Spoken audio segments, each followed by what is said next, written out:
Talk to us, Bobby.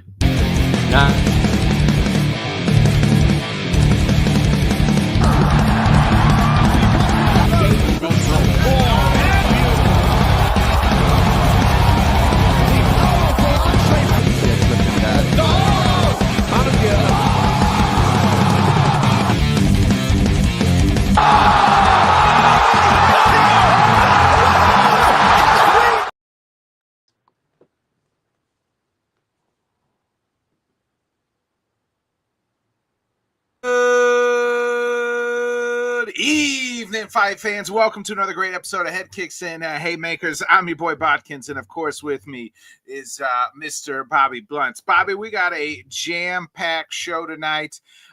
We'll be obviously previewing UFC 319, Dricus du Plessis versus Khamzat Chimaev for the middleweight title. But Bobby, 1 week ago, we sat here and we talked about the WWE going to ESPN. We both said we definitely think the UFC is going to stay at ESPN. You said, I think it's going to be, the paywall is going to go. I said, if this deal makes me think that the paywall is going to stay if they stay at ESPN. And by God, we were both wrong. They are not at ESPN, as we found out, I believe, Monday morning, a 7-year, pretty much $7 billion deal to go to CBS/Paramount, and no more paywall. And I know, no more pay-per-view. Dana, I think he's doing the promoter thing.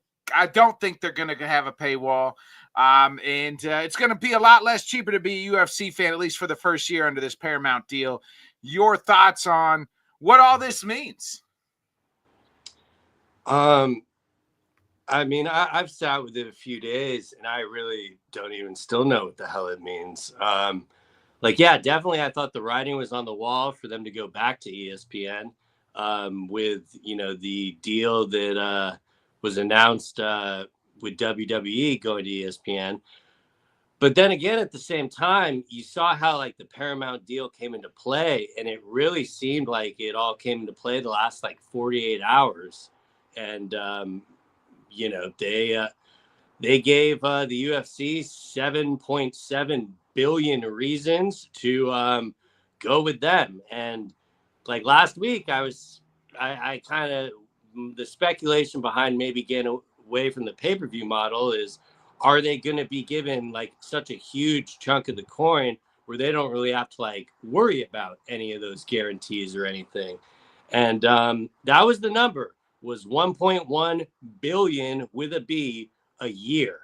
And just looking back from when Zuffa originally acquired the UFC and stuff on a deal that more or less happened on the back of a cocktail napkin, it's pretty wild to see. It will definitely help mainstream the sport even more. I think the UFC has really outgrown ESPN. Some people might think that sounds kind of crazy, but I don't really see the benefit of what they were getting from ESPN. It wasn't they were running stuff with First Take and all that. They always felt like they were more on the back burner than baseball. And baseball is literally, ending their deal with the UFC or with MLB or ESPN. And it's kind of just strange to watch it all kind of play out, because something that we would think would be completely impossible a few years ago is just really different with this game. And just, they want to pretty much launch their network, and this is kind of the best way to do it, and knowing that, a lot of the fans will follow. So I think they're, relying on a lot of subscriptions the first year and stuff. How long will all of this last? I'm not really sure. I'm old enough to remember when pay-per-views were still $49.99 on ESPN. That lasted for about a year, and then it kind of all went up. So is it going to be a permanent move off the pay-per-view game? For now, it sounds like it. But, to sum it up quickly, it seems like a win for the organization and a huge win for the fans that actually pay for the product. Yeah, I think you're. I think you're right. So my thoughts initially, like when we initially heard it, was like, oh, the pay-per-views are going to be like all on CBS, and I was like, holy shite, like that's great, like that's wild. But then now they've scaled that back. It seems like you're going to get about 4 pay-per-views on CBS, which is like, that's local. You know what I mean? Like that's anybody with bunny ears, you can get those. I think that's huge. That's going to grow the sport because that's going to be eyes. And I think those will be big cards on the CBS. I definitely think you're getting this, the White House card on CBS. The deal is backloaded, as we found out. Like the deal is backloaded because they literally purchased like the rights more than what Paramount's worth. Paramount's worth was like $6 billion. They bought the TV rights were $7 billion. So they backloaded most of that contract. I think the first year or so, you'll be able to buy Paramount pretty cheap, what it is right now. But I think that subscription's probably going to go up, as most things do, once they get you hook, line, and sinker. But it sounds like everything. I would like to know if the whole catalog from like UFC 1 to now. You know what I mean? UFC 319 is going to be on Paramount. Like that would be incredible. So it is a deal. From all things that we've heard or read, is that it is. They were going to do like the 36 fight nights on Paramount, and then split up the pie. The pay-per-views go someplace else, and then Paramount came in with a strong number. As far as like the ESPN deal, I'm a little surprised they left ESPN. I thought that the sport did well under ESPN, but you're kind of right. It was just like, here's a graphic, and then like ESPN I think they got complacent on ESPN. Like, we got our time slot. It doesn't really matter what the fuck we put on. If I'm Paramount, I'm paying $1.1 billion a year. You better give me the best damn product every Saturday night you can give me. Let's get rid of these stupid, allegedly they're building seats into this into the Apex, 1,500 seats or, whatever it is, which would be nice. That would be good. But we'll see. I hope that we're not getting those old Apex cards where you're just like, well, I can snooze on this one. I'll let you just hold on a second. There's what's crazy. And here we are, Bobby, though, like 20 years ago, almost to the day, like almost around 20 years of the Fighter First, UFC, the Ultimate Fighter season 1, when they didn't have a deal. This was 2005, 2006 when they didn't have a deal, and they had to they pretty much like bought their own time on Spike TV to do the Ultimate Fighter, which Intense saved. And now here we are 20 years later, they're getting a deal done for billions, $1 billion a year. Yeah, it's baffling if you think about it from the very start of it, like especially when it was on Spike. And even if you look at the history of like CBS, when they had the rights to Bellator, I know that original Kimbo fight was on there. Elite XC, yeah, like that's where the Nashville Brawl went down with the infamous "these things happen in MMA," and this is where NFL is on, college football is on, so March Madness. Yeah, it's only gonna help improve the sport. Like it will continue to help it get bigger. Where I don't think they were really getting that at ESPN, like especially with it being on ESPN Plus. They had select things going on ESPN, and when I saw that number, like the 7.7 billion, the one thing it assured me is, okay, cool. So we'll be in the Apex for the rest of our lives, because the only way they meet that schedule is, obviously using the Apex. And they were using that schedule beforehand, though, Bobby. It's the same schedule. Yeah, which is why it's a little bit more nerve-wracking that they continue to do it and try to fall back with, oh, well, we have to do it this way because of how the contract was set up. They were on the road, prior to everything getting shut down. And the thing I found hilarious about it was them talking about wanting to add to the Apex with like the amount of fans and stuff. Imagine just acting like that is the problem. Like, I know a big part of it is what we harp on is that it feels lifeless, but at no point did they actually make it sound like, oh, we're going to actually give you some better quality cards. It's no, don't worry. We'll just cram more people in here. And if they are those style of events, do you think they're really going to be able to fill it like that? I mean, I would think they would have to put a little bit more effort, but yeah. And Dana White shot this down immediately at the Contender Series press conference, saying that's not how I roll. But proof's in the pudding. It is how you've rolled the last at least 2 years, I would say. I would say 2 to 3 years. To me, it gave them 1.1 billion a year to be complacent and to just give them whatever product they want. Now, I have no doubt in my mind that they're gonna, load it very heavy in the start. Like when the Fox deal started, they did that one fight with Cain and Junior Dos Santos. Yeah. So, I mean, we are definitely going to get some big things like that. But I wonder, maybe 2-3 years into this, what is this actually going to look like? Like, do you remember like when the ESPN Plus deal happened and you kind of got a little bit of the buyer's remorse? Like, well, this is feeling a little formulaic. Will it continue to be like that? I mean, a lot of this sounds like it's going to be on Paramount and how they do stuff. I know it's not going to be the same as how they did Bellator and stuff because they're completely new people there. So Dana did sound excited to, have them as a partner. But it's going to be very interesting to see how it actually ends up playing out in the long haul. Because, I mean, 7 years does sounds like a long time, but at the same time with how they put on fights every Saturday, at what point do we get into this deal? I don't think that they know the logistics yet, right? Like the way, like you mentioned Dana at the presser last night, like he was like, we got to figure it out. Like, cause somebody asked him like, hey, does this mean we're going to get earlier start times? Probably. I don't know. Like, you know what I mean? Like, so I think like, he's like, it just depends on like whatever they want to do. Like the networks, like whatever time they want us to fight, that's what time we're going to put the fights on.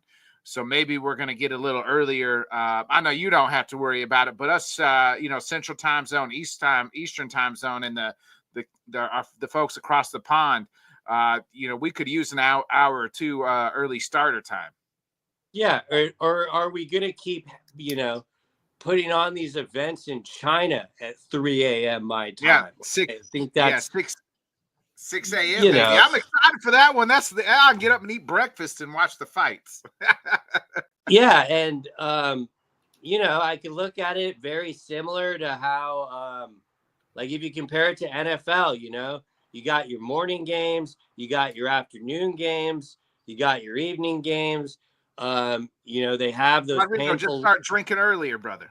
Yeah, they have those painful London games that normally require me to be up by like 5 a.m. and stuff. Yeah. But the NFL has such a product that people will follow and kind of make those commitments. And I think long term, that's kind of what the UFC is hoping to kind of take that next step with it. I get that it's streaming, but at the same time, it's on, local cable television. Here's a list of fighters you won't see on CBS: Sean Strickland, Colby Covington, couple others. They won't be on that CBS. They'll stick them just strictly on Paramount. I normally Bryce Mitchell. But at the same time, especially with how that deal went down and all the pieces that had to be in place, I think this is more Paramount / CBS being like, no, we want to be in business with these type of people. Yeah, agreed. I'm just kind of being facetious a little bit because it is CBS. That's local, like the most, Dan Rather. We grew up with Dan Rather on CBS Evening News. Like those types. Like we're talking CBS. So like not so much Paramount, like those big four cards. It's going to be interesting, and I think the price, somebody said it's like $8, $10 or something like that a month for subscription for Paramount.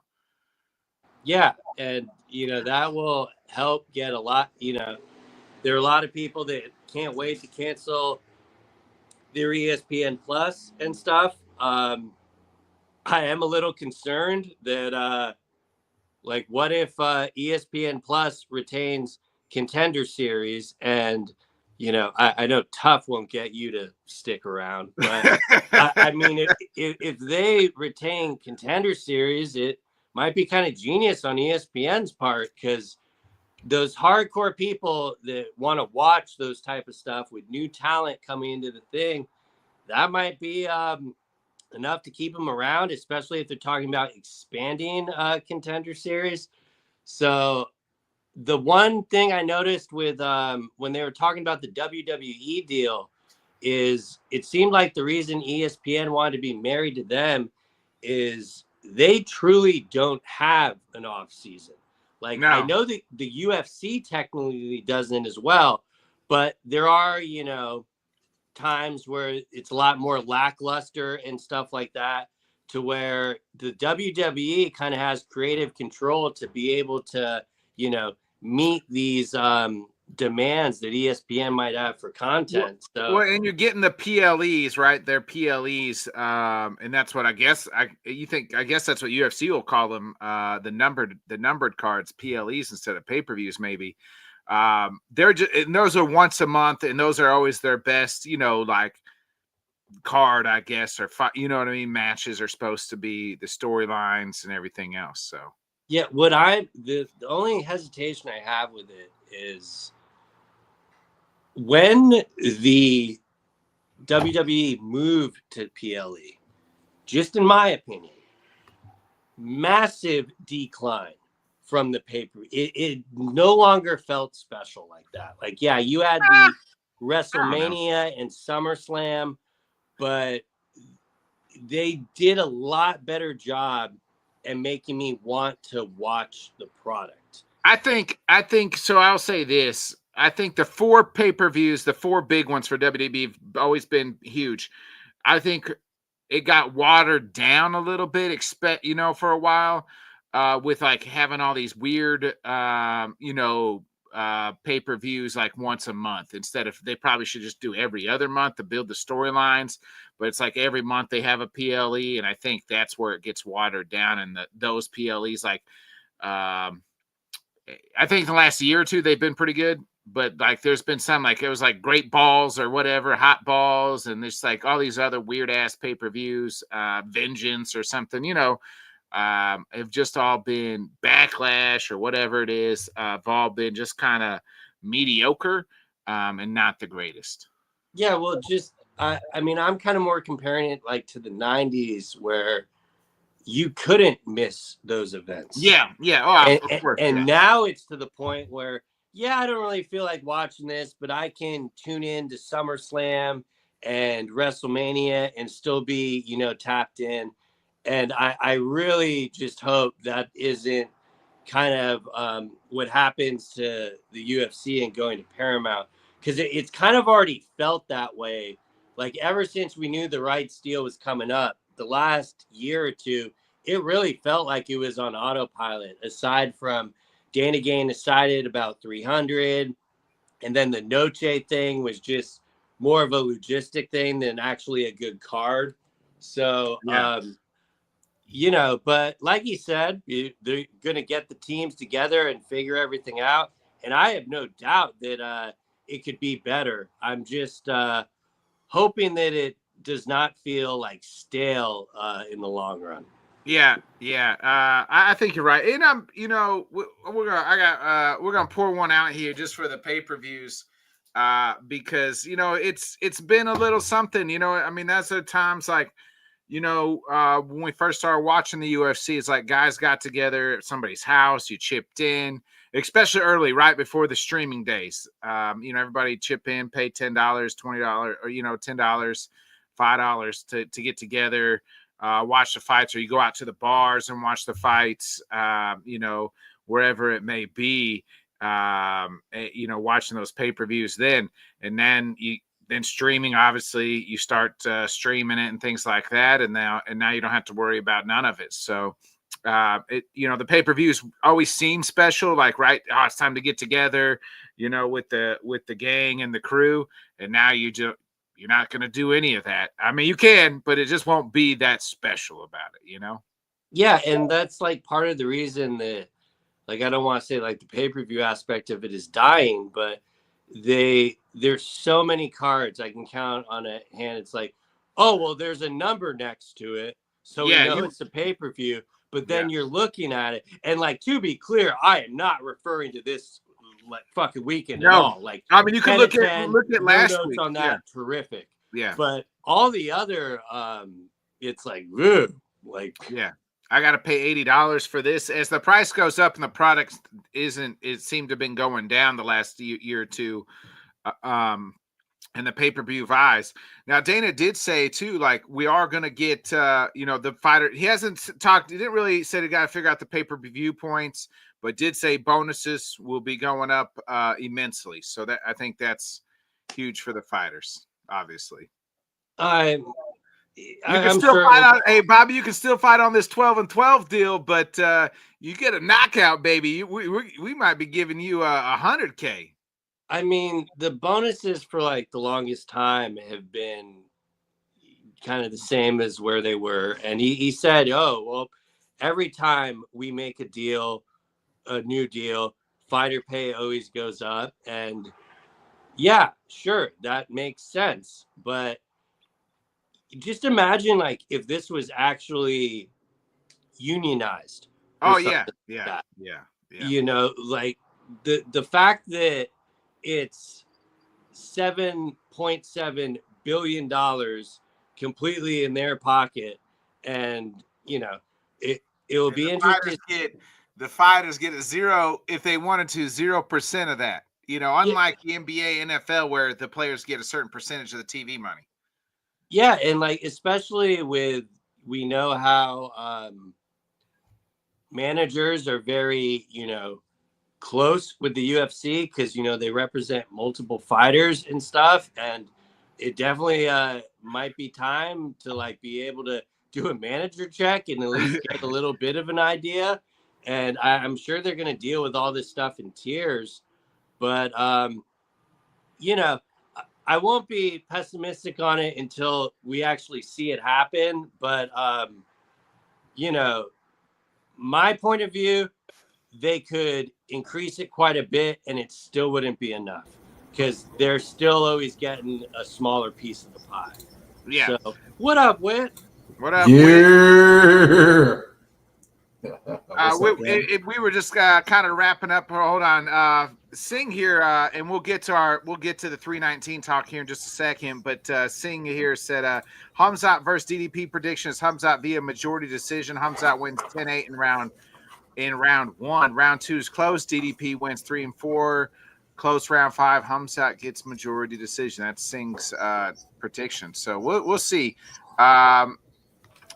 I don't know if they will. We'll see. Singh. We'll get to our predictions here in just a minute. But Whit, we were just kind of talking the new UFC deal to go to Paramount. 7 years, $7 billion, which averages out to be about $1 billion. Do you have any thoughts about it? We've just kind of been sharing our thoughts on what that kind of means.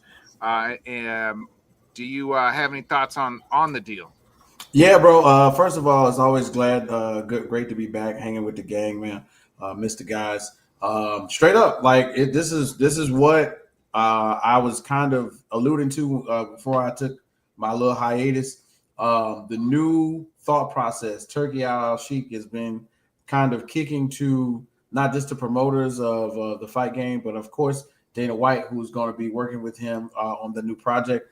They've been trying to figure out a way to say that, well, since everybody is pirating it, let's put it on a platform or several that we can profit from and see the margins. Because what ends up happening is everybody, a large majority of the money is lost due to streaming.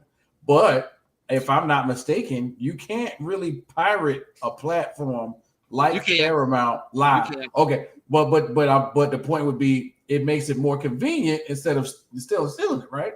You can I mean, it makes it so people are more apt to probably subscribe than to pirate the. I'm like, if I subscribe, I can get all the Paramount stuff. But yeah, you can pirate you can pirate it all with pretty much.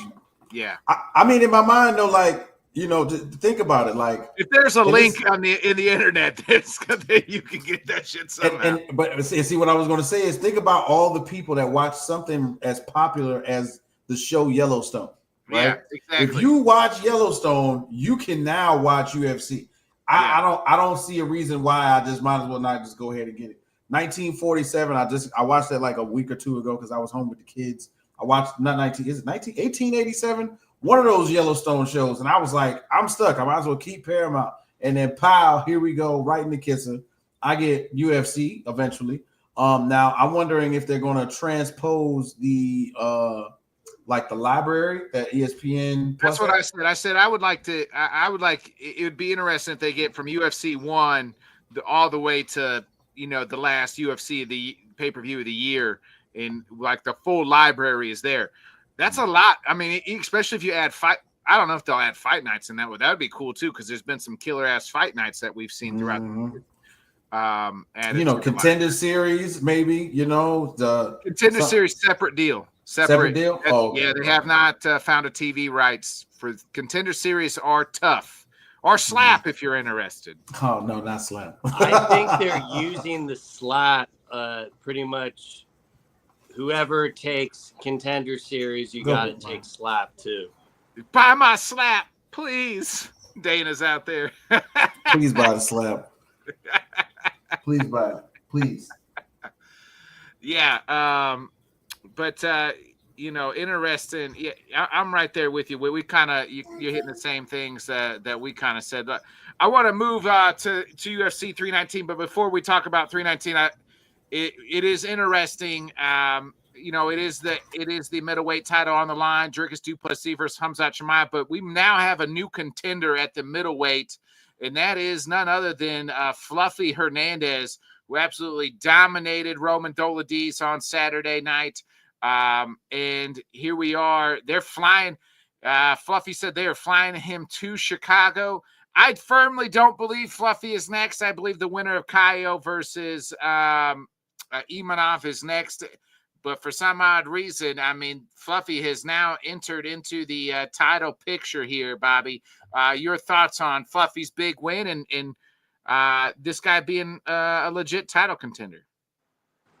That was the most fitting finish I have ever seen in the Apex. Literally dog walks him for 20 plus minutes. Dolidze is sticking his fingers in the cage multiple times. Herb is giving him every single warning known to man. And then finally, when Herb had enough in the 5th round, he's grabbing the cage. He goes, okay, that's it. 1 point. Does not move him or anything.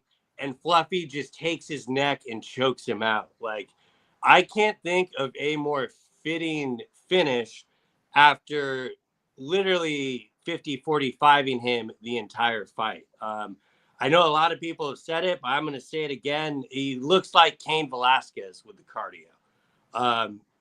Just continuing to put it on him. And then in between rounds. And he literally knew, like, hey, I can get you here. About all Dolidze had was keep trying to go for the heel hook. He just kept, getting out of it and said, nah, come up there. I know Nitzik is never going to throw in the towel, but he probably could have saved his guy some brain damage because after that first round, and I know wild stuff happens all the time in their comebacks. I mean, look at Johnny Eblin, but it did not seem that the tides were really going to change there. And just imagine if that was in an actual arena. People would have been going nuts. I mean, they were going nuts in the Apex, but definitely a stamp for Fluffy to show that he's one away. If for some reason, some unforeseen stuff happens, they gave him the belt next, I'd have no issues. But I definitely think he probably is still one away. I would love, absolutely love. Give me Fluffy versus RDR. Like that is just so entertaining.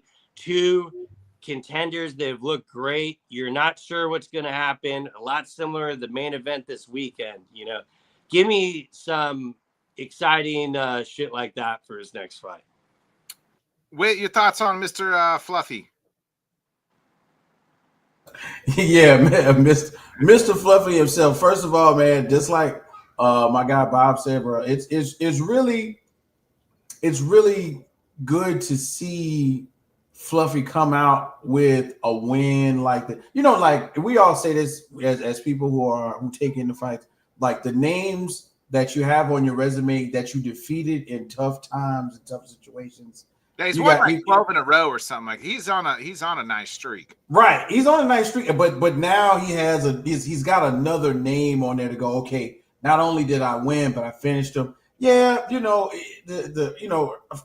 we can always point at Herb sometime and say, look, bro, you got to do a little bit better. But in the case where this was something, I think we can look back and say, hey, look, this is where the tide turned. This is where we started paying more attention. This is where somehow we got the idea of, hey, he could be the one, you know what I mean? Or we could put him out of a fight night and into, the main event or co-main event status. When we saw Fluffy, kind of ragdoll, what's my guy's name? Delete set? Yeah, not delete set. I'm talking about before. I'm about to look. I'm cheating. I'm going to cheat. But the previous fight that I thought he was not going to do as well in, I thought, hey, look, this is going to be one of those moments where, look, the rubber's going to meet the road. Talking about Brandon Allen. There we go. Yeah, when he kind of ragdolled Brandon Allen in February, I think at that time we were a little more higher on Brandon Allen. And to see him go in there and pretty much attack him in a way that he could not defend, I think that really put me on the map of Fluffy. And I'm not saying that, looking at these names, Shabazian, Burial, Josh Freeman, Verrera, Rodolfo. Yeah, I what I'm saying? We were privy to all of these fights, but he stayed extra busy in 2024. He had 2 fights canceled, but in the end, he bounced back in 2025. So I'm looking to see at the beginning of 26 where they stick him at the very top of the year. I would think on a fight card to say, hey, co-main, title elimination, something dope like that. It should be in the works for him. Yeah. I'm going to push back here a little bit. I like Fluffy, but I don't think he's ready. Like, I would probably have a problem if they put him in the title right away. He hasn't really beat anybody. Like, I'm not saying he hasn't beat anybody, but he hasn't beat the top dogs. Like, RDR has a better win over him. Like, he beat Robert Whitaker. I think, Imanov, he just beat Izzy. I think Kaio, Bobby's least favorite bunch. No, he beat Jared Cannonier. That's a better win than Roman Dolittle. Not the way that Fluffy put it on Cannonier. Kaio got fucked up in that fight too and took damage. He still won. And I would take Cannonier. Cannonier's a better fighter than Roman Dolittle is my whole point. So you think Fluffy could beat Kaio? I don't know. I do. He would fucking I'd like to see that. Like a blunt. I'd like to see that. So I think Fluffy needs one more. I agree completely. Yeah, I would have a problem with him giving the title shot. Does he have like maybe the impressive just the way he did it, but I think Imanov finishing Izzy was more impressive. Now that could have been an early stoppage my only pushback is Kaio. Like Kaio's win is shit compared to what he did. Was top 5. Was top 5. That's my whole point. Like Ritter was top 5 at the time. Those rankings are straight up ass. Like Cannonier is a former title contender. Hey, Cannonier's on the low roll too right now. Cannonier is old and he put damage on Kaio. Fluffy did not get touched in that fight. I feel like he fought the lesser of the fighter, though, too. At the same time, that's my whole point. That's my pushback on what you're saying. I get, if I was like campaigning for him to get a title shot, I would understand it. But I want him to fight RDR now. Yeah, I'm good with that. I'm good with give us an exciting fight. Yeah, but no, I'm good with that. Just the work that Fluffy did compared to the work Kyle did, just miles more of light work. Like Kyle looked like he was in a fight afterwards. Fluffy looked like he just finished cardio. Literally. Again, I would tell you that he fought the lesser of the two fighters. But we mentioned Jared Cannonier, and wouldn't you know it, Jared Cannonier is on UFC 319 this weekend against MVP, staying at middleweight. He was kind of on Ariel Helwani's show the other day, said he's done at welterweight, too much politics. He can get fights here at middleweight. But this card, I mean, it's absolutely stacked. It's one of the last 4 or 5 pay-per-views. This is definitely worth it. One of the reasons why I came back today, I was like, I got to talk about this shit a little bit, though. At the bottom, card of the year, not even close. Yeah, Bobby, this is at the top. I mean, the main event. You've been talking about this fight being your most anticipated fight since January when we did our preview show. You said this is your most anticipated fight. At the bottom of the card, you have the tough finales. Then you got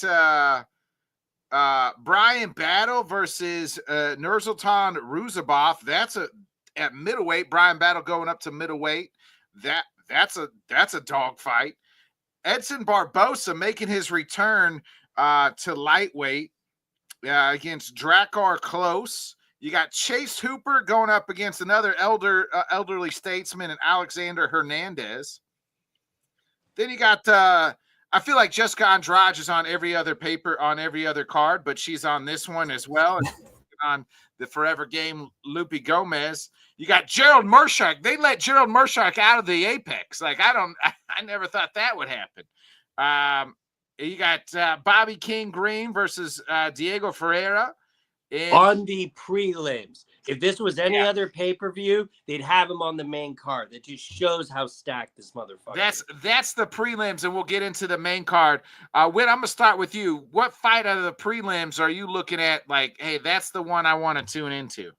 Being real with you guys, man, I was literally going somehow, some way, this for prelims, Edson Barboza, we got Drakkar Klose. What? That's a preliminary fight? Like, come on, dog. That's normally start the main card type right there. Yeah.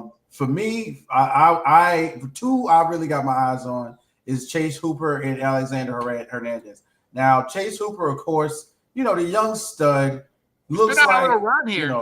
He's on. The babyface assassin is a good name for him because although he looks like he is not, he's still somewhat probably kicking it in his living room with his legs crossed, crisscross applesauce, eating Fruit Loops. I mean, the boy's nice. I really like seeing him fight.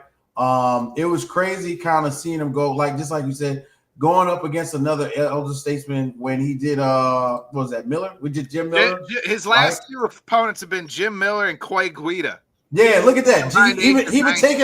He's been taking out the old guys. So Austin Hooper and older fighters is kind of where he's at. But right now to see him going against Hernandez was probably a little more game. Actually probably has a little more grappling on it in this game, because Jim Miller, Jim Miller ain't wrestling nobody. Jim Miller out here, getting next and taking checks. But then next, seriously though, the rise and or fall of King Green versus Diego Ferreira. Like, which King Green are we going to see? You know what I mean? I give him a ton of credit for being somebody that is like never turning down fights, never says no, is on every card he can possibly be on. Because I mean, when we saw him in March for the Ankalaev fight, right? That was Ankalaev against Rufi, right? I thought that was a great matchup but he got somehow, some knocked way, out. he got knocked out crazy in that one.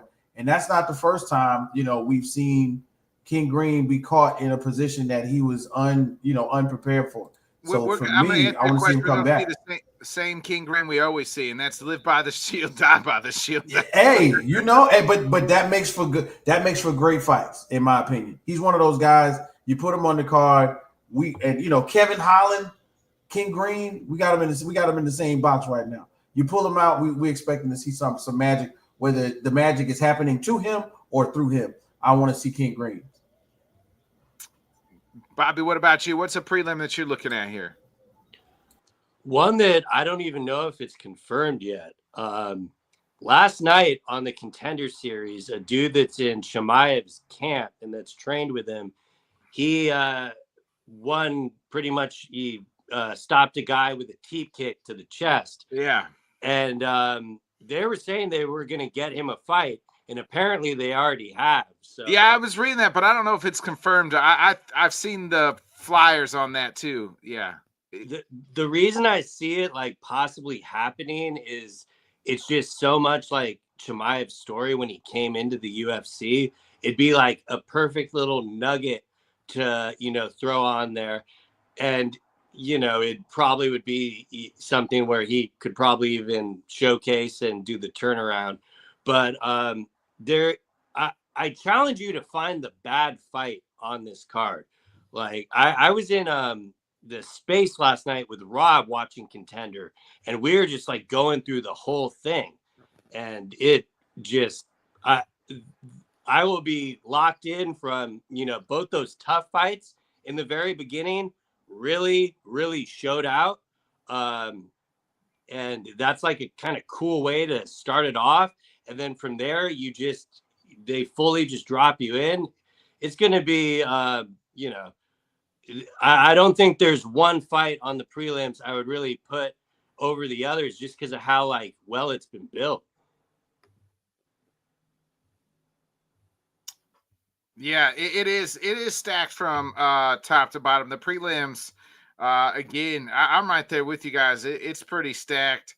I'm looking at some of just like the odds here on some of these too. Like King Green's a dog at plus 130, which he probably should be.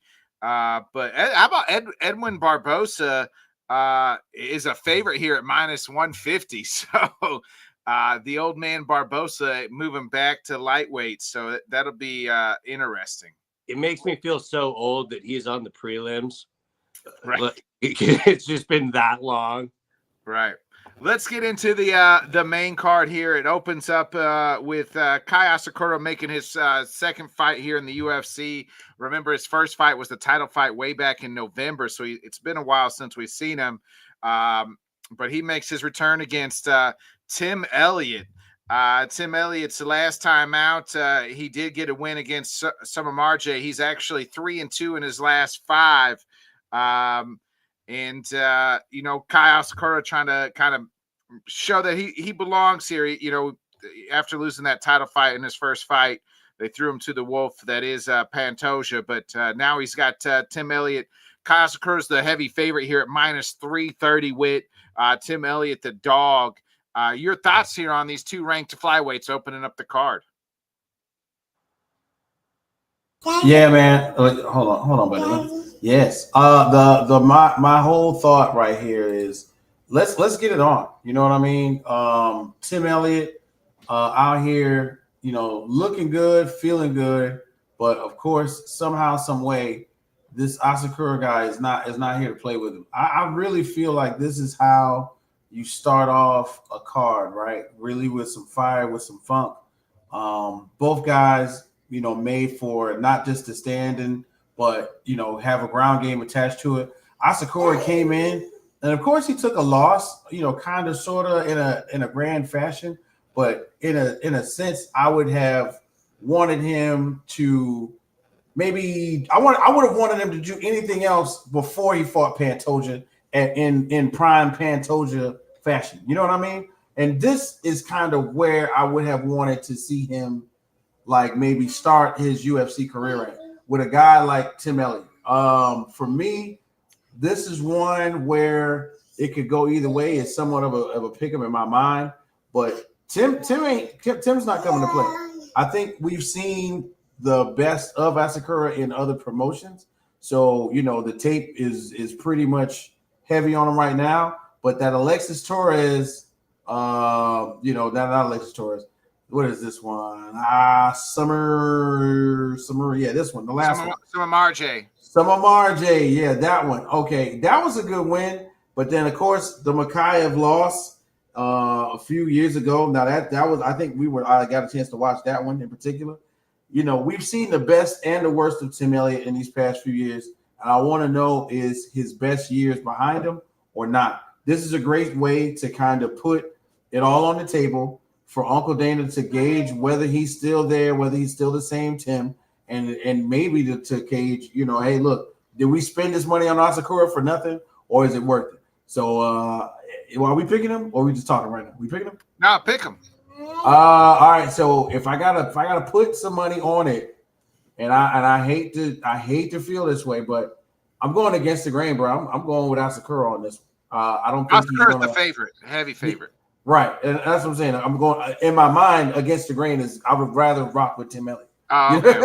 I thought you were going against the grain against as far as like the money wise. Yeah, the money is Asakura, but I would love Tim Elliott to win. Once again, y'all know me. I got my heart in my brain, and my son's got my ear pod in his ear, in his mouth. And your heart, and your brain. You know what I'm saying? So I really want to see Tim Elliott go out there and put on the show, not get knocked out. Let's see how many rounds we can make this, and but I'm still going with Asakura on this one. Bobby, what about you? Real quick, Tapology has Kai Asakura as number 40 flyweight. Well, they got Tim Elliott ranked. This is according to Tapology. I had to scroll. I thought I'd miss Kai Asakura when I was trying to find the rankings. 17. It makes sense, Tim's a UFC vet. I agree with Witt and what he said. This is probably a much more acceptable. This should have been Kai's debut fight. Yeah, agreed. And obviously, they wanted to kind of give Pantoja something spicy and kind of capitalize on the signing. But it was spicy, all right. He ate it.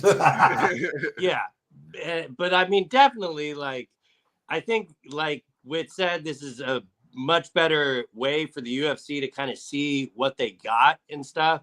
I mean, the line kind of reflects that he probably should win, but Elliott is never a tough out, and he can strike, he can grapple, he can kind of take the fight wherever it goes. So I think we are gonna learn a lot. I kind of get why they did put this opening the main card opposed to maybe opening it with Bobby Green or something. This way they can come into the prelims off that Bobby Green fight. And 125 has been that division that just keeps getting more and more interesting when you see these guys fight, and I wouldn't expect this to go any other way. But Elliott is very tough, but for some reason, I think Kai just put in the work and is going to be able to get the win here. Whether or not that will be by finish, I would kind of lean that way. But at the same time, Elliott is so tough. I could easily see it being a split decision as well. Yeah, Tim Elliott is tough. I think Kai he was able to get the UFC jitters out. We've seen guys that happens their first fight in the UFC. And now he fought for the title. Not much less. His first fight in the UFC was for the title against arguably the greatest flyweight on the planet right now. Not named in that maybe include Demetrius Johnson. I don't know if DJ can get down to that weight anymore. So so arguably the second greatest flyweight of all time at this point in time in his career. And his first fight in the UFC was against him. I think he's been working. I think he's going to get better. I think those jitters will be gone. Make it triple, boys. We all like Kai Asakura to get this one done on Saturday night. Let's get into The second fight here, the aforementioned Jared Cannonier, 18-8. He is going up against Michael Page. It's been a while. Michael was MVP was pretty active last year. But I guess it was February last time we saw him, but he had, I was thinking that was this year, but I guess February just seems so long ago when he beat Shara Bullet. And that was his bounce back after the Ian Gary loss, but he's won, he's 2-1 in the UFC. MVP is Jared's had a nice bounce back after that Kyle Bahar after 2 back-to-back losses where he lost to Imanov and Bahayo. He did beat RoboCop back in February. So 2 ranked middleweights here. Cannonier is the dog at plus 160. 2 older guys, Cannonier is 41, MVP's 38, Bobby. Your thoughts here on I think this fight's going to be a snooze. I don't like this fight. I think this has got Izzy versus Jared Cannonier written all over it again. Oh, you don't like this one?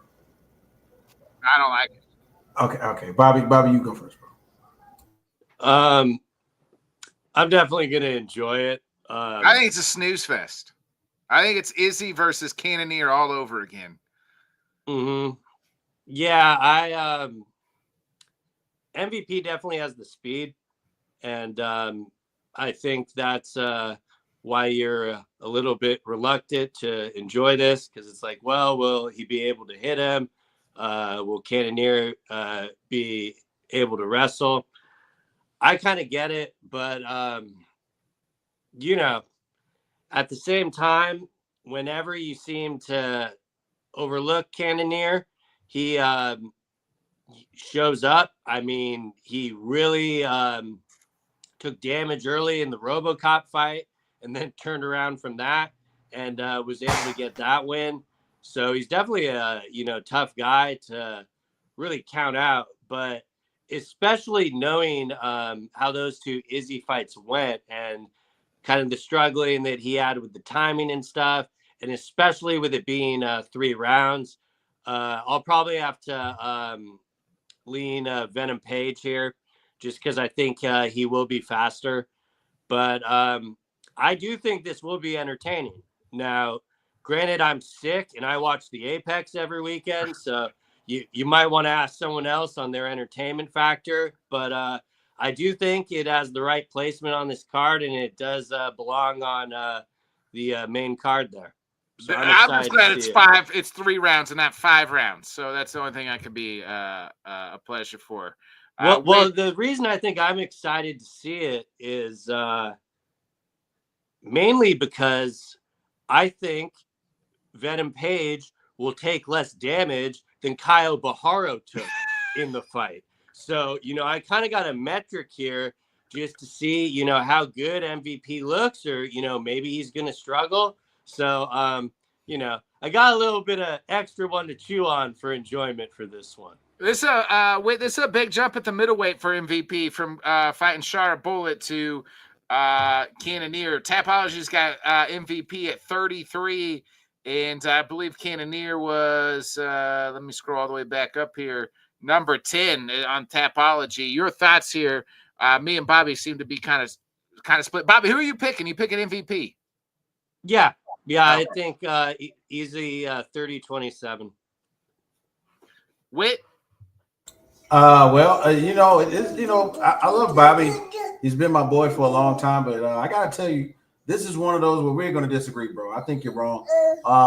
This is where I think the rubber meets the road. Jared Cannonier at one point in time was next in line, right there for the title. And he fought for the title. And against he fought for the title and took an L, but I thought he was coming back right when I think he tore the ACL or something like that.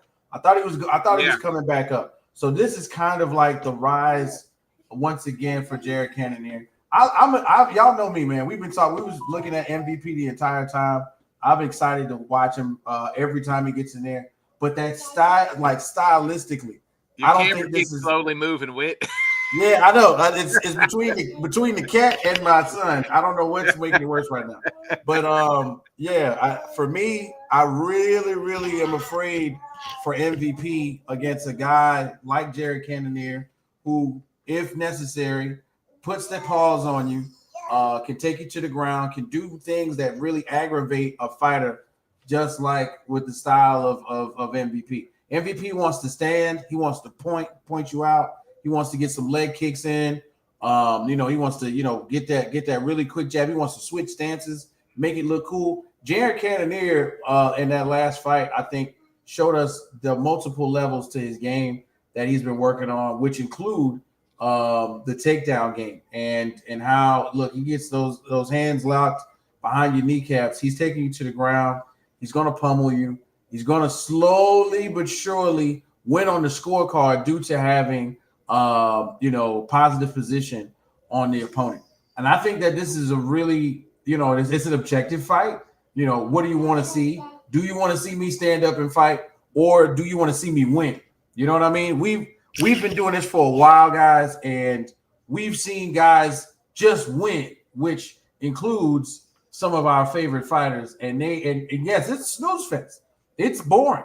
I don't like it, but it's what wins. When you can get your opponent to the ground, when you can have their neck up against the cage, and when you could kind of drag out 3 15, 5-minute rounds of just nonsense, just nonsensical, not entertaining fight. And I think in order to win this, that's what Jared Cannonier is going to do. So once again, I got to disagree with Bobby on this one. I'm going to run with Cannonier. I want MVP to win. And I want to tell you what's going to happen. This is just to keep it going. This is what's going to send up the fight of all UFC England.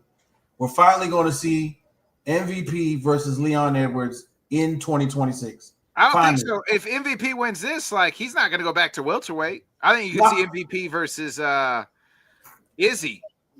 That would be sexy. But if he does go back to welterweight, that's all I was waiting on, because Bobby, correct me if I'm wrong. I do think he did say he would go back down to welterweight for Leon, right? I think he's willing to go back. He'll go up and down. It all just depends stylistically. He's such a different like a body style, like a body type. You know what I mean? Either way, he's still long and lanky and stuff. So his weight and his dependency on having that type of power behind his punches is really not his thing. Instead of knocking you out, he's really just going to tap the shit out of you, and it's annoying. You know what I mean? It's like having a gnat, like be in your eyesight and then be right back out of your eyesight, because that's how fast he is. But yes, I would be excited if MVP was to lose. Then yeah, let's do Izzy.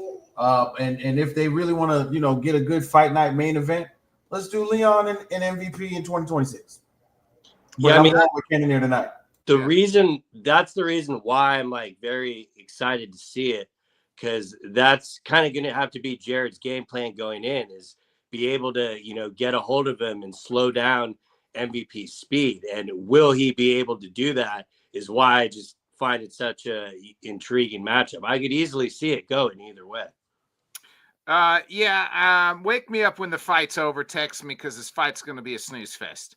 I will. I'll be texting you the entire time. I'm going to text you as well between rounds.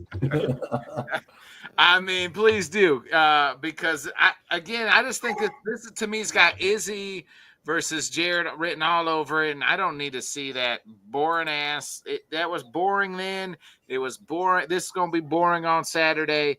I mean, I hate to say it, but yeah. I mean, I am a little bit on the entertainment side. I like to be entertained, unlike Mr. Bobby Blunts, and I'm a sick fuck, but I'm just not that sick. And if it gets Bobby's fight sick of the for night, real. we're in trouble. I'll agree with that. Oh wow, yo, if they get a fight, if they get that fight of the night bonus, it's going down. But give me I'm just like Izzy won. I'm gonna ride with MVP on this one. I think the Killer Gorilla's his prime is over, and it's past. So give me MVP here in a 3-rounder. I think it's a decision. So speaking of fight of the night, I think this could be, if it wasn't for the main event, could be fight of the night. and that is none other than Jeff Neal versus Carlos Prates. They were supposed to fight way back in March, I believe on the Miami card, and Jeff Neal had to pull out. And here they rebooked it. Remember, Prates fought in Kansas City, lost to Ian Gary. That was the last time out. Jeff Neal, it's been a bit since we've seen Jeff. Last time he beat RDR back in October of last year. He has won 3 out of his last 5. Both these guys actually lost to Ian Gary, so there's that.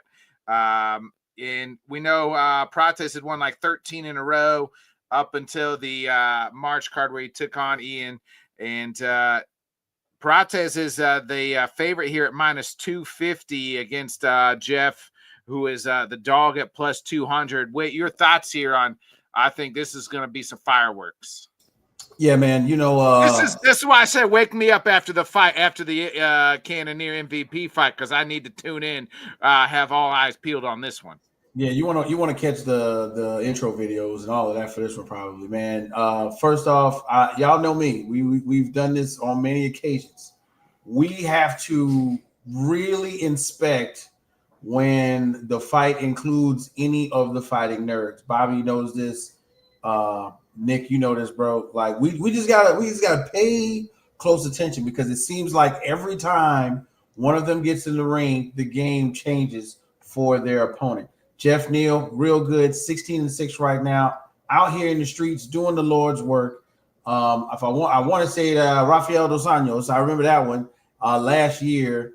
I forgot when it was. I know it was like September, October, something like that. That was an exciting fight, but it was a leg injury. Okay, so what? But before that, it's a couple really, really hard losses in my mind. Yeah, let me look. Okay, Shavkat.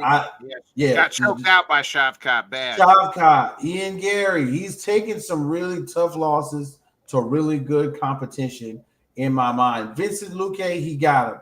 Santiago Ponzinibbio, he got him, but that was a split decision.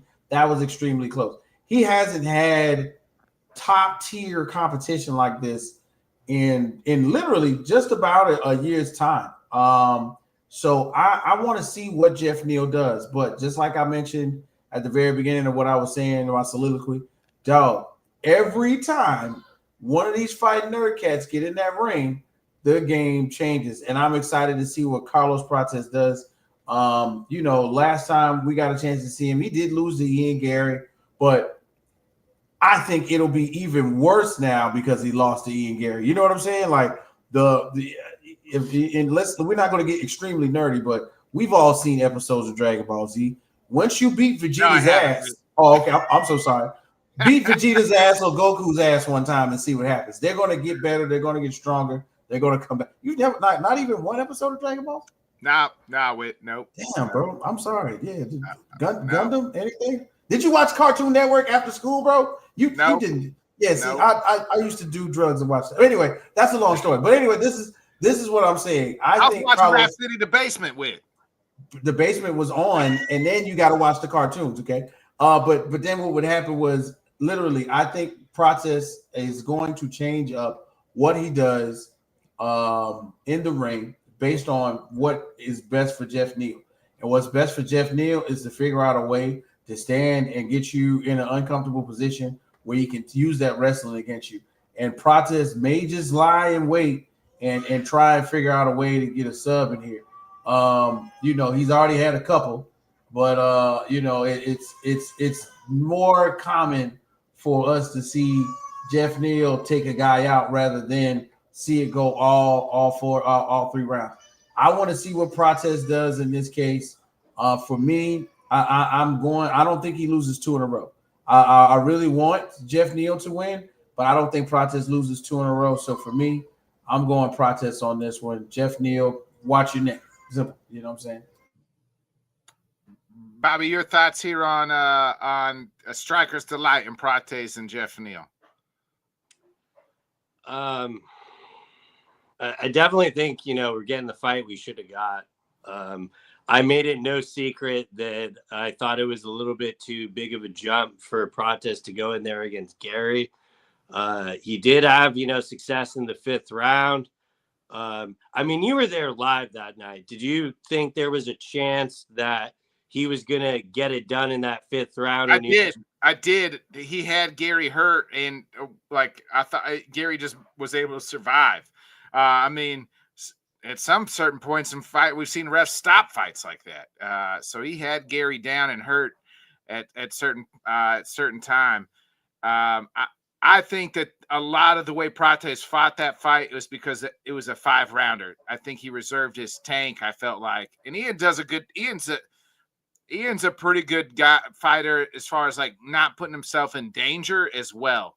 But I think it seemed like Prates just wasn't throwing in those first like 2.5, almost 2.5 rounds, almost to the 4th round. Yeah, and that was like my biggest takeaway from that fight is I definitely was impressed with his cardio there. So the fact that he doesn't have to really save it for those 2 rounds, does that play into any more of a factor in how aggressive he is? I do find it very interesting that both guys have a loss against Gary, because you could essentially look at how I don't think that Prates would really implement the game plan Gary implemented to beat Jeff Neal. No. But I could totally see Jeff Neal implementing the game plan that Ian Gary did to get the win. So I think if that Ian Gary fight never happened, Prates would probably be like a minus 350, close to a 4-1. But since we've seen that and we kind of know, okay, this is kind of where he struggles. I think it is why that number is a lot closer. And I'm definitely not counting Jeff Neal out by any means. I think he'll be game the entire fight. And, the entire, however long this should go, should be very entertaining. But when it comes to picking, I think I still probably will lean on the side of Prates bouncing back here and winning. But I do think Neal is a live dog the entire time, so it's really hard for me to count him out. It is. Cross. We had to jump off real quick. He said he thought that Ian Gary Neal beat. Now Ian Gary's only lost 1 fight in his entire life, and that was to Shavkat Cross. I think he was more referring. He thought Neal should have won that decision. Oh, okay, maybe. No, I thought Ian pretty much like Ian was very sticking and moving in that fight. It was like 2-piece run, 2-piece. Like he was. I don't know that it was like Ian didn't fight, like he just fought like he was supposed to win by decision. Yeah, and I know Ian caught a lot of shit from that performance. Yeah, and he followed up with saying, I'm fighting Jeff Neal. What do you want me to do? Stand there and get KO'd? Yeah. But Prates is kind of that wild man. I do. I think he will stand there and be like, okay. This is what you want to do, and he'll bite down on the cigarette, Bobby, and start swinging. Yeah, and I think Jeff would probably be, the first one to want to do some grappling exchanges, but definitely a low key candidate for a fight of the night for sure. Yeah, I'm right there with you. I'm gonna make it a clean sweep. I like Prates as well. But like you said, Jeff Neal he's this close. He was this close to getting the dog mask. He is a live dog. And I would, you could put a little bit of money on Jeff Neal at plus 200. And you could very live, I feel like. But give me Carlos Prates. We get to the co-main event here. It's a short notice. Aaron Pico making his UFC debut. I mean, he was out there talking shit about Volk, said the old man's time is coming. He is 13-4 against Lerone Murphy, 16-0. Lerone Murphy fighting out back in the United States for like the first time, I feel like, in forever. Not in the Apex. I mean, they've been sticking him in the Apex. Yeah.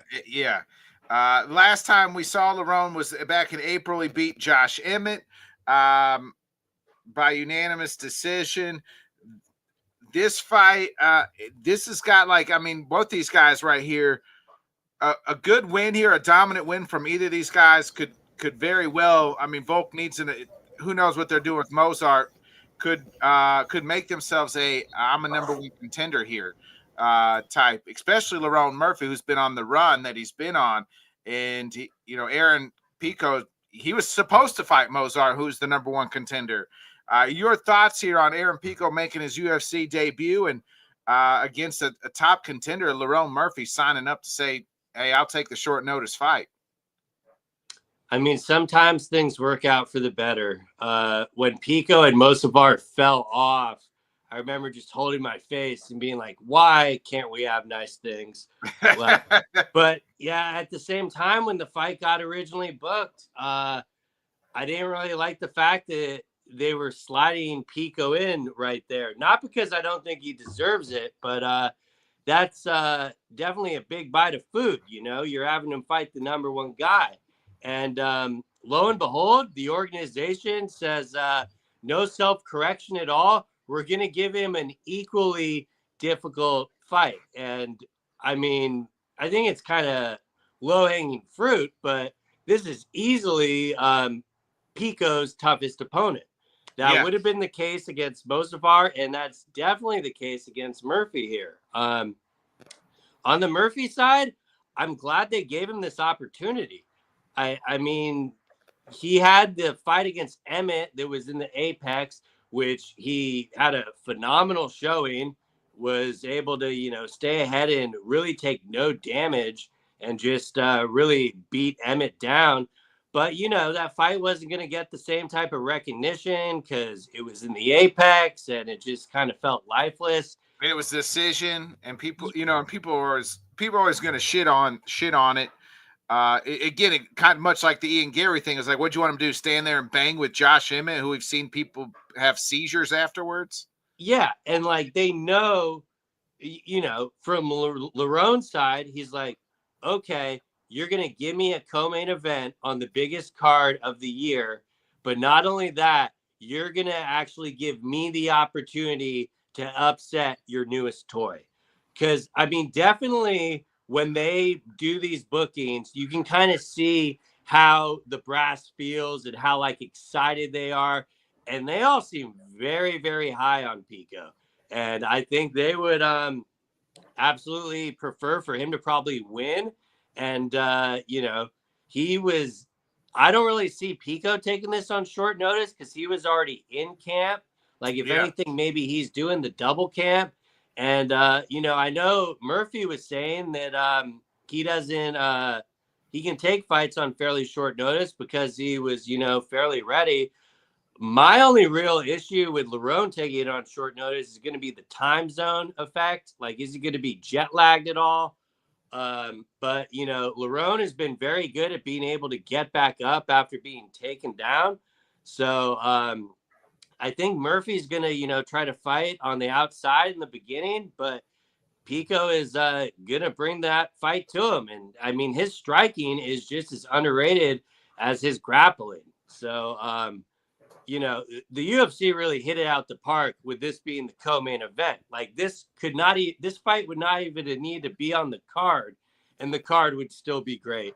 This is just kind of extra before we get to the biggest fight of the year. So, yeah, remember this was a month ago. This was TBD versus TBD.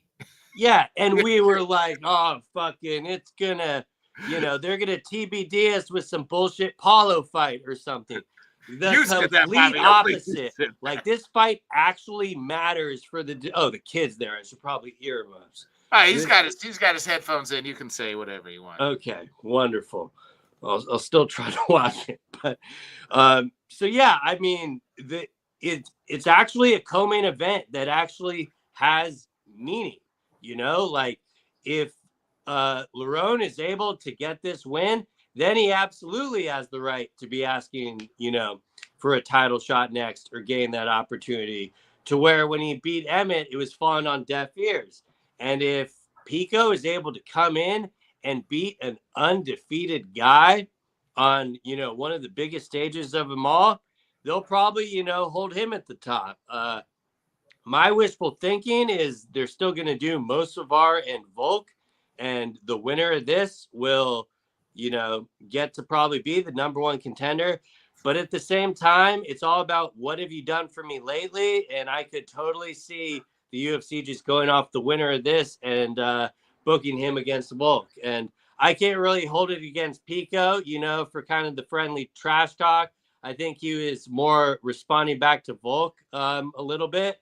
So, that's all well and good. But I could really see this going down a ton of different ways, but especially going back to like the Patchy Mix fight and stuff. I don't want to say that Pico is going to maybe be in a little bit over his head, but I do think Lerone might just be a little bit more ready for the moment. But it's really hard for me to go against Pico at his debut at the same time. Like when they made the Mosavar fight, it was like, okay, they're making it impossible for me to root for Pico for his debut with what they were doing to Mosavar. Yeah.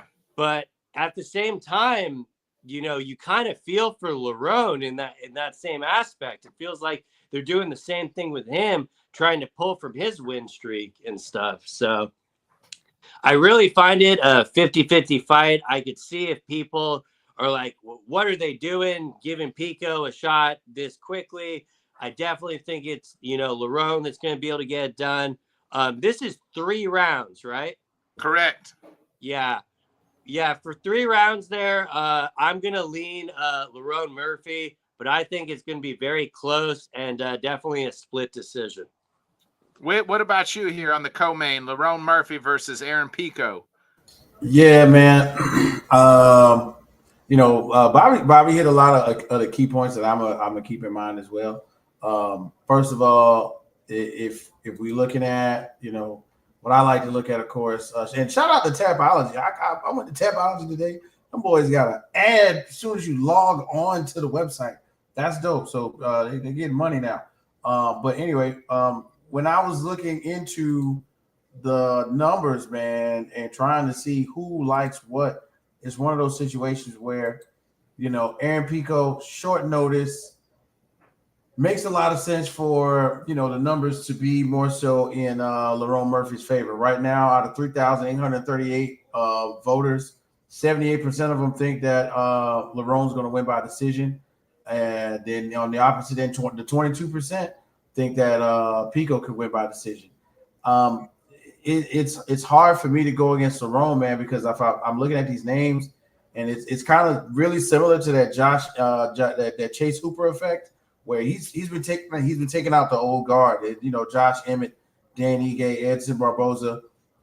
This is going to be one where I think he'll get a little tested.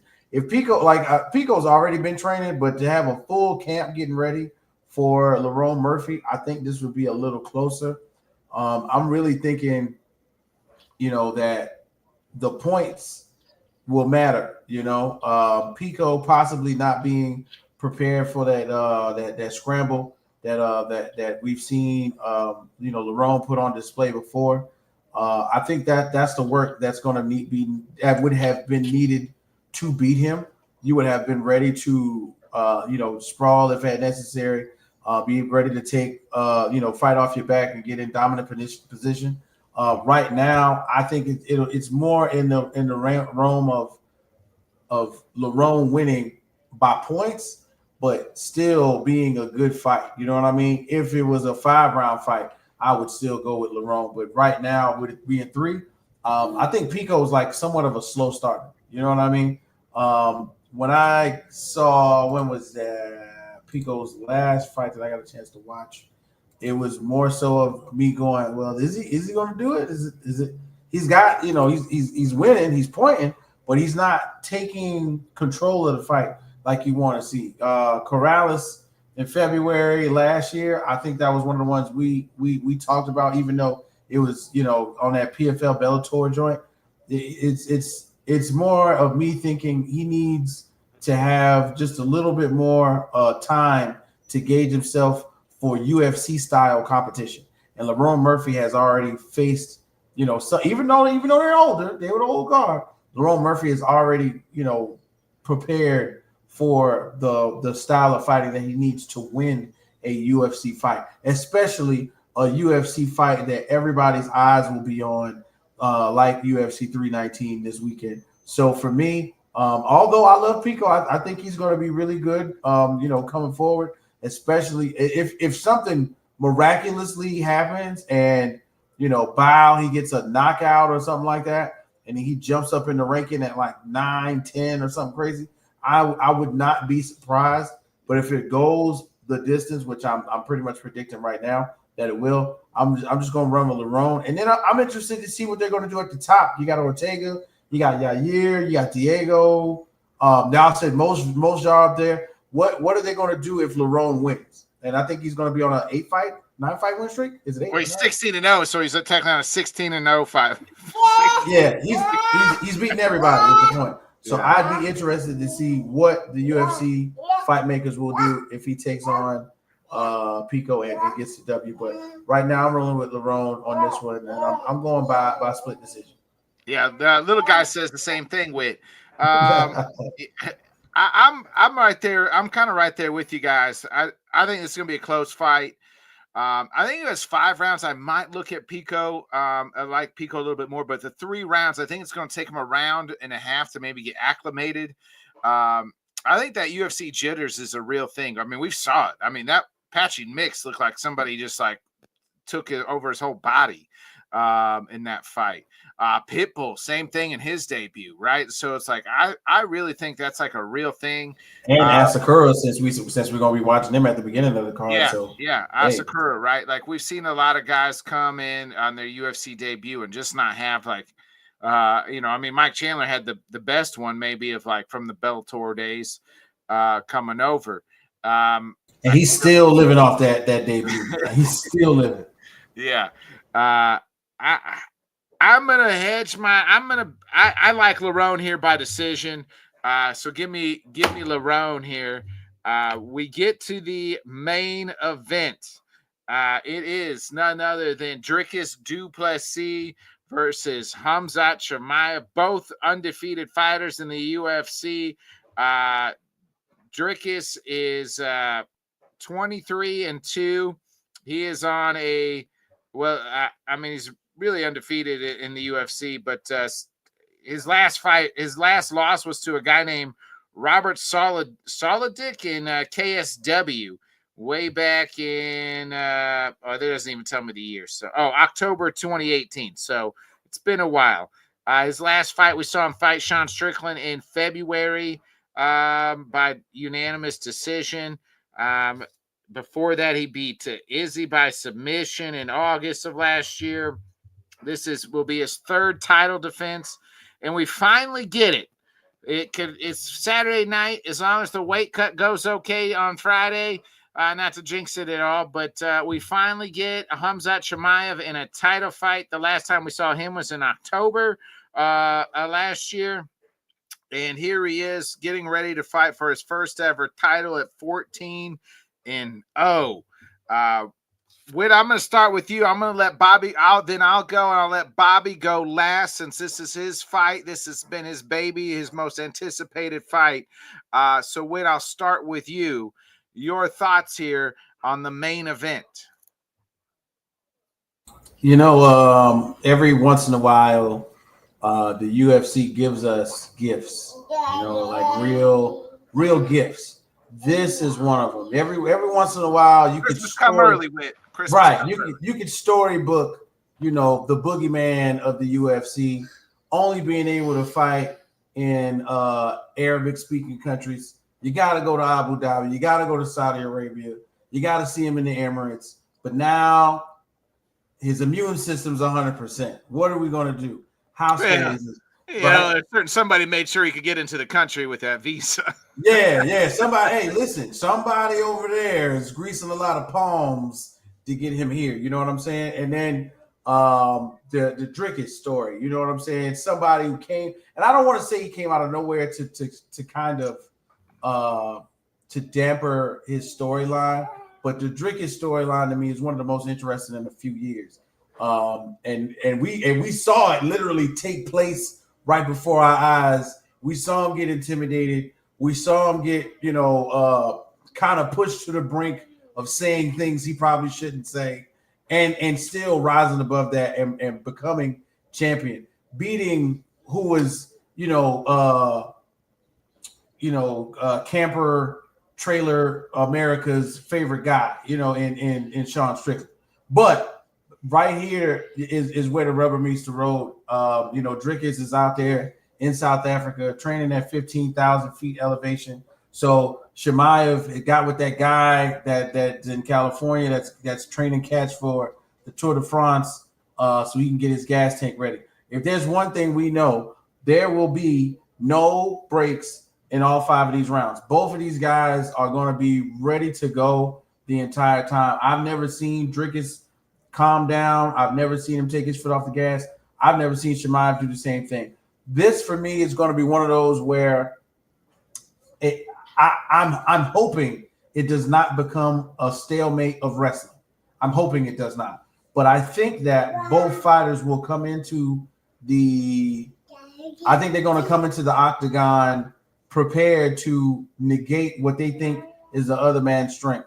And I really feel like if you let Drickus hit you hard enough, which he has been, he's been pointing guys out and taking them out of their game.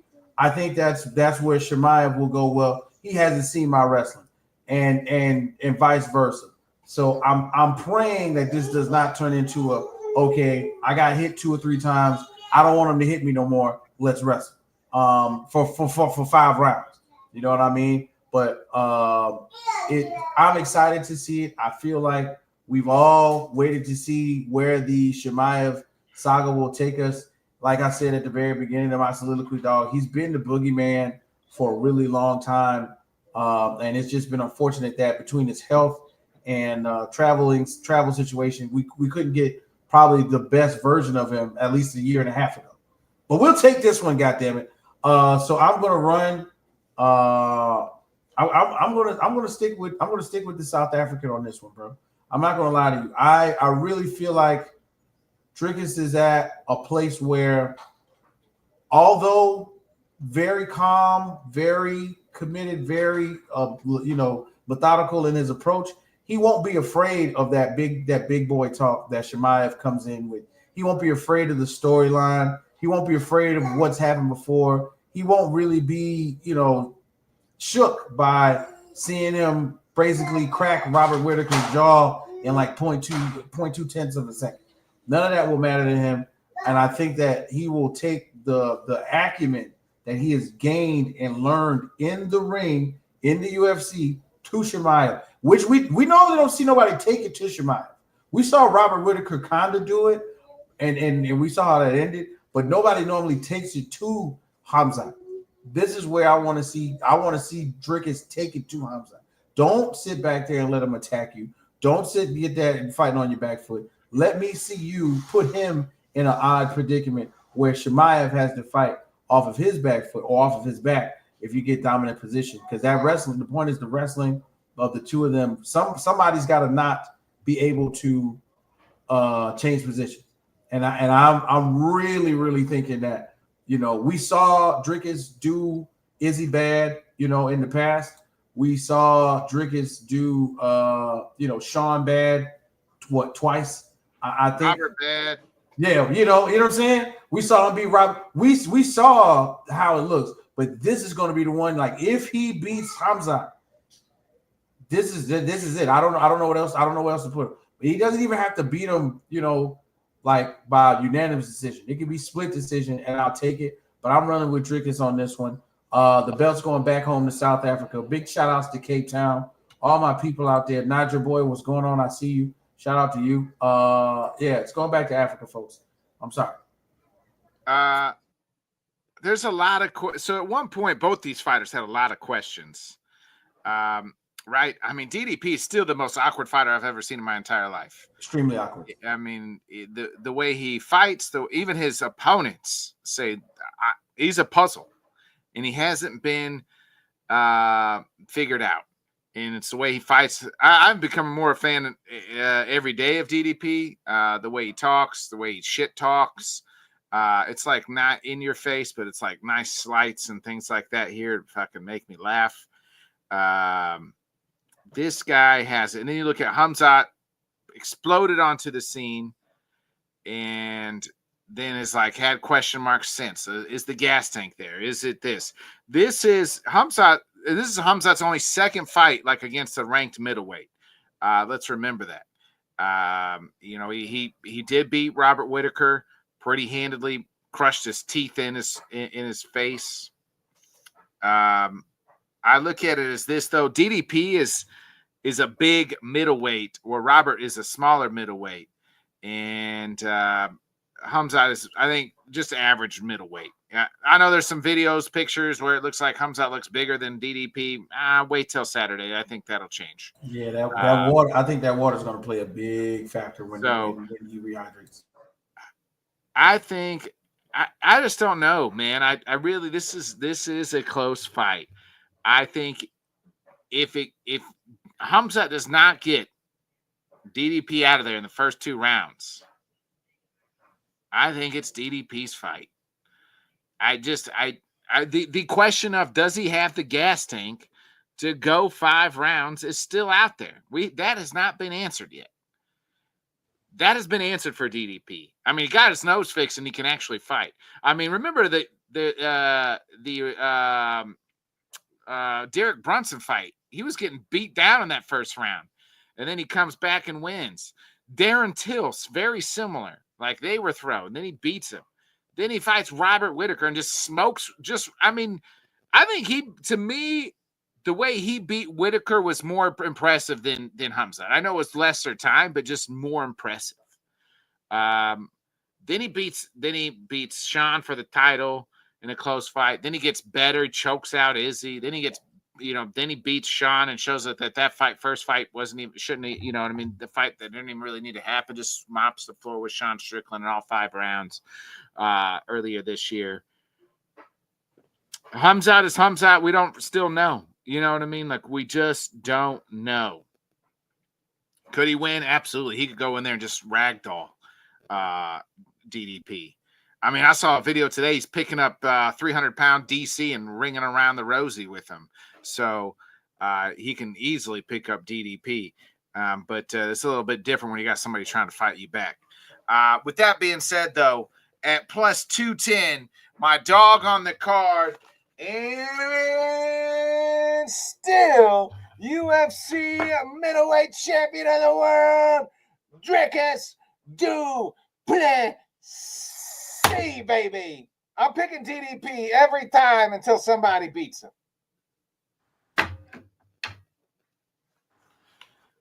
Yeah, I can't blame you. I cannot blame you. I'm going to throw the rock to you way back, and 8 months ago, we said, what are the fights that you were looking to the most?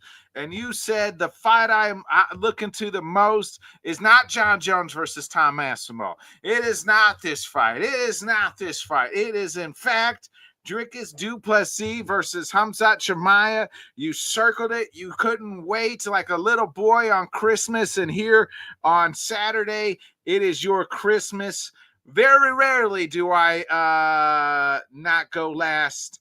I will give you the floor here, and you can go last on your favorite fight of the year. I appreciate that. Kind of tipped your hat when the dog mask didn't go on with Lerone Murphy, but definitely. I mean, you kind of said it all. The anticipation behind this has always been, I truthfully have no idea what the fuck is going to happen. I mean, there could be so many different scenarios I could lay out. So many different variables.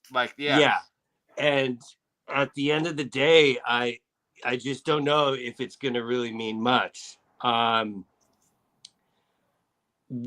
into the fight, like before it's like even in the cage, it really amazes me how much Chimaev has matured and grown up. He's almost a different fighter now. You're kind of used to, him with the whole I kill everybody mentality, screaming at the top of his lungs, saying, give me the belt, give me the belt. Now it's just a lot more measured, not wasting any energy at all that he doesn't need to be. Like, even with his interviews, just, getting directly to the point, media trying to set him up for sound bites, just not taking the bait at all. He says, we'll see Saturday, brother. Get in there. And then you got Drickus, the same thing, but someone that has probably been counted out in almost every fight he's been in, except for the last fight, like the rematch with Strickland. And, he's always the underdog. People are always doubting him. You can't figure out his style, whether it's the awkward striking, being able to set it up with the grappling, just his overall brute strength. And just looking at that, I could just see so many different scenarios of how this plays out. To me, I think the fight will really get interesting in round 3. You kind of led with it there. Like, if Chimaev can't get him out in the first round, where does it look going forward? And I think Chimaev's best opportunity here is in the starting round. Do not shoot for that takedown. People really get it twisted about his grappling being so much higher than his striking. When he is, don't get me wrong, his grappling is nothing to fuck around with, but his striking is just as equally underrated. And I think it would definitely fit him, especially with this being a 5-round fight, to go in it striking and kind of testing DDP and seeing where it's at. Because Drickus is going to be kind of waiting for that shot, from the start of the fight. And, Chimaev has like the best first shot in the game. It's incredible how he's just able to get, and he shoots from far out too. Like, he can shoot from far out. Yeah. It's every time he does it, it's even more incredible. Like, just such a quick first shot. Like a fucking cat. And, like you said, if he does get the takedown in the first round and is able to get Drickus's back, if it was anyone else, I'd really question if he'd be able to survive that position. But I have really no doubt that Drickus is going to be able to at least get back to the stool. Like, the reason this is my most anticipated fight is not because I've been waiting for Chimaev to get a title shot for the better part of 2-3 years. Absolutely, that's a part of it. But it's truly not knowing what the hell is going to happen. This is the best meets best. David versus Goliath, the immovable object. You could use all those different type of soliloquies. This is what the UFC is about. The best fighting the best. And the reason it was circled as my number 1 fight this year is because I knew it was probably the one fight where it was the best versus best that we are actually getting. And we only have to wait another 3 days for it to happen. And, I'm going to be knocking on wood the entire time talking about this. The most interesting part will definitely be Friday morning. I'll be kind of on pins and needles, like waiting to see every fighter make weight, not just the main event.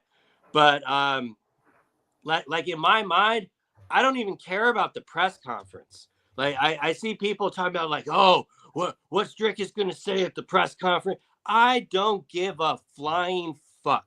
All the talk is over. When these two men get locked in the cage, we are going to get something special on Saturday. And I would implore all the Drickus fans, all the Chimaev fans, just enjoy this moment. Stop bickering with each other on Twitter like you're 15 years old. What we are getting on Saturday is the best product that the UFC can offer. And I cannot wait for it to happen. It is going to be absolute fucking cinema. You can give me all the memes in the world. Here we go. And I really don't know who to pick. Like this, normally when I'm thinking about this, sometimes I'll make the prediction on the pod, or I'll know after like what you guys say, like a confident of what way I'm going to lean. I've been thinking about this motherfucker for 2 months, and I keep going back and forth, back and forth. You know, if it goes past the third round, I would probably favor Dricus to win the fight. But at the same time, I can, as much as I've counted out Dricus, I can no longer count out Chimaev. Like the boogeyman that we thought was all here, he showed that he was back with that Robert Whittaker fight, you know? And a lot of people said, hey, I think a lot of stuff was still shown untested, and, you know, a lot of stuff was left to be desired about where his cardio will be in the 4th and 5th round. And call me crazy, but I'm just not concerned about it. I think both of these guys are going to come in conditioned in the best shape of their life, and we are just going to get a fight of the night. And I'm just so grateful that I'm going to be able to witness it. Who are you picking? I was just about to say, you know,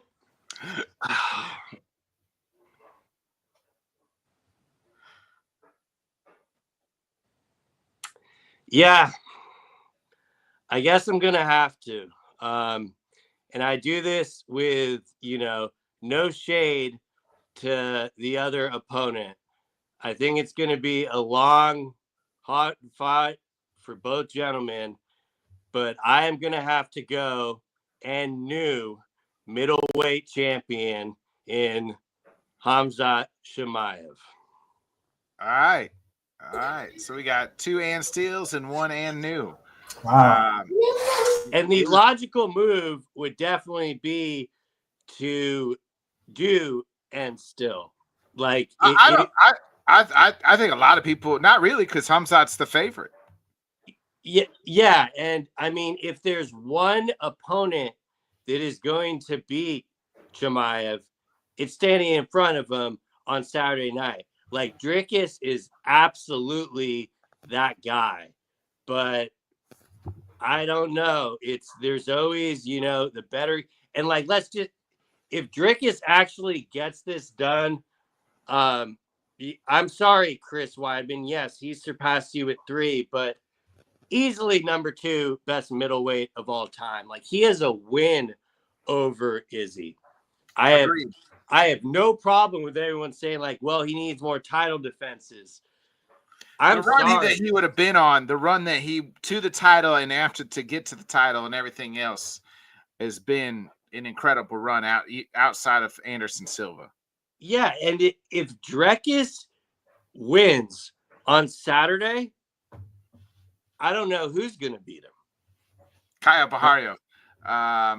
That's going to be pretty hard when don't even get me started on that bullshit.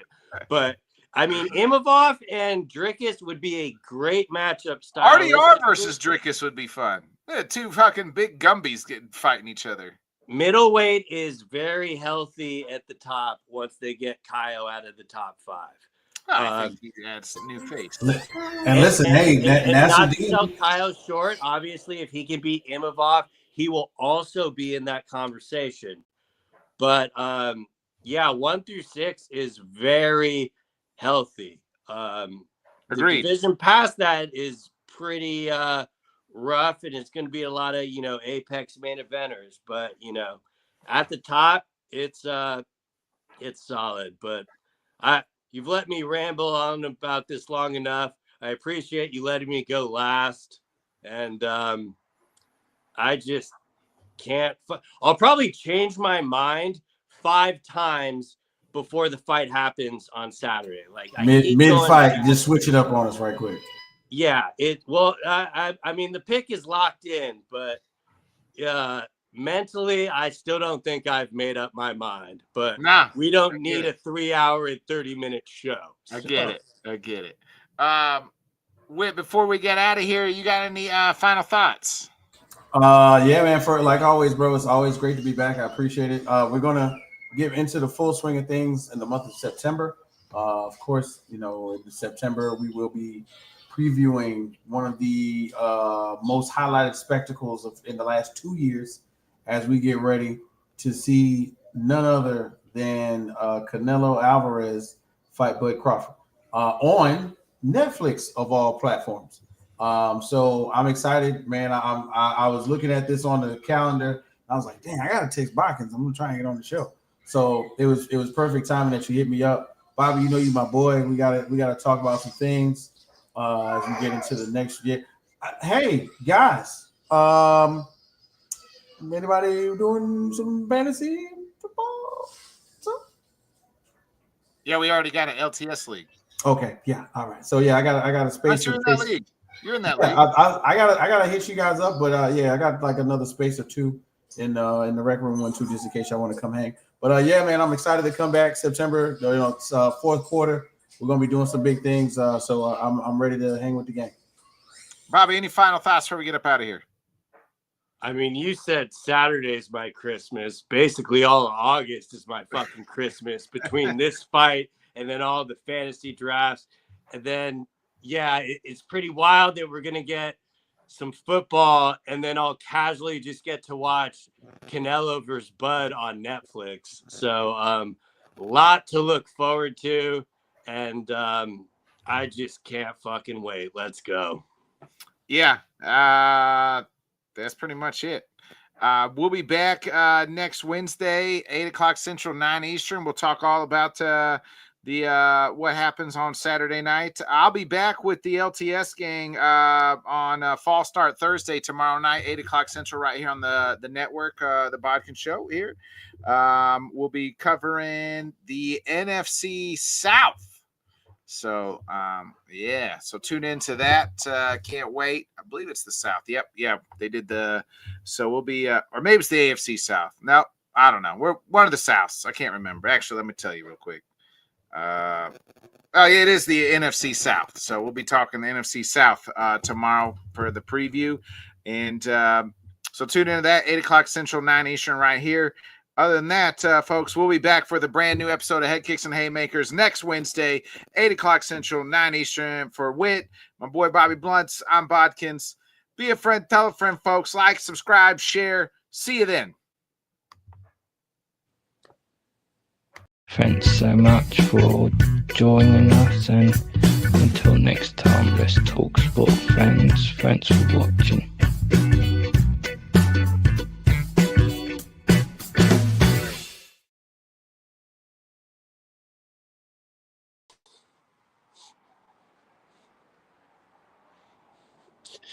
Julia just texted me, and she's texting me, your Christmas, I roll, my hell.